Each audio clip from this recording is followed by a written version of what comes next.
Thank you. Llywydd, will the Minister make a statement on non-respiratory sleep disorders?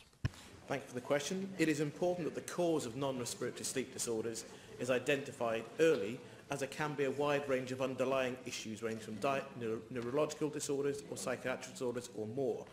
The underlying cause will determine where the condition is best managed, but primary care will be the starting point for management.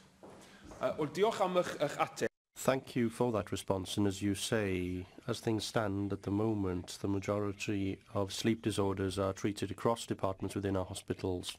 There isn't a specialist centre for such disorders. Now, those who have these conditions are complaining about diagnosis and treatment for non-respiratory sleep disorders. Now, you referred to disorders emanating from neurological problems, for example. Now, diagnosis in Wales is very low in terms of conditions such as narcolepsy.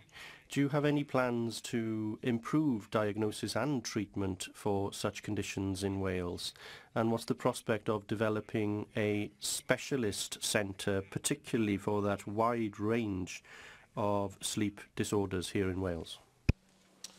Thank you for the follow-up question. I'm sure all of us at some point in our lives will suffer some sort of challenge with our sleep. Most of them do, though, pass, as I'm sure you know, with a house full of young children.